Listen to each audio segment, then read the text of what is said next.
বিভিন্ন সংগঠন থেকে যারা এসছেন, বাংলাদেশ আদিবাসী ফোরামের পক্ষ থেকে আপনাদেরকে আন্তরিক অভিনন্দন ও সংগ্রামী শুভেচ্ছা জানিয়ে আমি আমার সংক্ষিপ্ত বক্তব্য প্রকাশ করছি।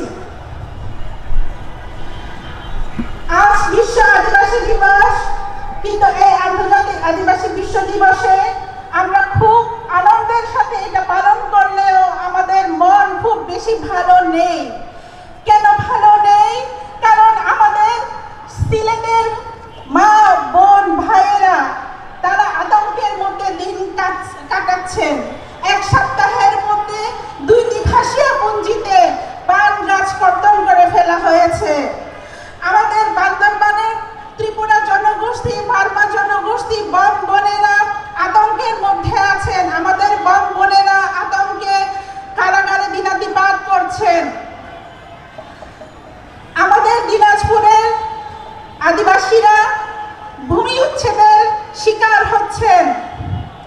আপনারা যদি সামাজিক যোগাযোগ মাধ্যমে খেয়াল করে দেখেন, গত 2-3 দিন ধরে প্রকাশ পাচ্ছে যে বিশ্বের 80% ভূমি, জঙ্গল এবং বন রক্ষা করছেন বিশ্বের আদিবাসীরা। অথচ আমাদের বাংলাদেশে এই আদিবাসীরা যারা প্রান্তিকতার শিকার, যারা উচ্ছেদের শিকার, যারা ধর্ষণের শিকার, দলবদ্ধ ধর্ষণের শিকার এবং বিভিন্ন ধরনের মানবাধিকার লঙ্ঘনের শিকার, তারা দিন দিন প্রান্তিকতায় চলে যাচ্ছেন, হারিয়ে যাচ্ছেন মূল জায়গা থেকে। তারা ভূমি উচ্ছেদের শিকার হচ্ছেন। আপনারা যদি খেয়াল করে থাকেন, এই জুলাই আমাদের পানছড়িতে এক ত্রিপুরা বোন দলবদ্ধ ধর্ষণের শিকার হয়েছেন। যে দুষ্কৃতকারীদেরকে ধরা হয়েছিল তারা বিশেষ একটি রাজনৈতিক সংগঠনের কর্মীবৃন্দ, এবং তাদেরকে যখন পুলিশ গ্রেপ্তার করে নিয়ে গিয়েছিল তখন তারা হাসি মুখে মিডিয়ার সামনে হাসতে হাসতে তারা পুলিশের কাছে গ্রেপ্তার হয়েছিল। এবং তাদের এই হাসার দুঃসাহস এটাই আমাদেরকে বার্তা দেয় যে বাংলাদেশে বিচারহীনতার সংস্কৃতির কারণে তারা আরো কয়েকদিন পরে জামিন লাভ করবেন। এই বার্তা তারা আমাদেরকে দিয়ে যাচ্ছে।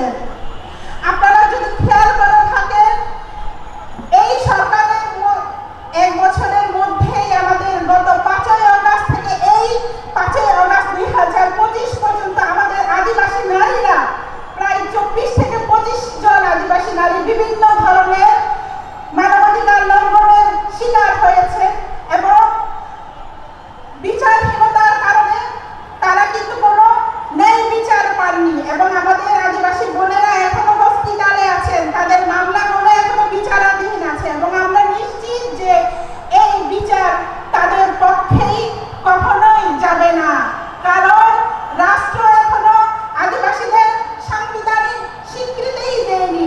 এই আদালত আদিবাসী নারী বান্ধব নয়, এই আদালত মূলত নারী বান্ধব নয়, সেখানে আদিবাসী নারী বান্ধব হওয়া আরো দূরের কথা। যেহেতু পার্বত্য চট্টগ্রামে ঘন ঘন নারী বিভিন্ন ধরনের সহিংসতার শিকার হয়, এই জন্য আমরা দাবি করছি যে পার্বত্য চট্টগ্রামে মন্ত্রণালয়ের অধীনে একটা মনিটরিং সেল গঠন করা হোক, যাতে তারা এই মামলাগুলো মনিটরিং করতে পারেন। আপনারা যারা আমাদের আদিবাসী নারীদের মতামত গ্রহণ না করে বিভিন্ন ধরনের সিদ্ধান্ত আমাদের উপর চাপিয়ে দেন, তাদের কাছে আমাদের অনুরোধ থাকবে সিদ্ধান্ত গ্রহণ প্রক্রিয়ায় আদিবাসী নারীদের অন্তর্ভুক্ত করুন। বাংলাদেশ একটি বৈচিত্র্যময় দেশ, এখানে বহু জাতির মানুষ, বহু সংস্কৃতির মানুষ বসবাস করে। আপনারা এসছেন অন্তর্ভুক্তিমূলক শব্দটাকে ধারণ করে। যদি তাই হয় তাহলে বাংলাদেশের যে 50টির অধিক আদিবাসী জনগোষ্ঠী রয়েছে, নারী রয়েছে, পুরুষ রয়েছে, বিভিন্ন ধরনের লিঙ্গ বৈষম্য রয়েছে, তাদের আপনাদের নীতিমালায় অন্তর্ভুক্ত করুন। এই দাবি জানিয়ে আমি আমার সংক্ষিপ্ত বক্তব্য এখানে শেষ করছি। ধন্যবাদ।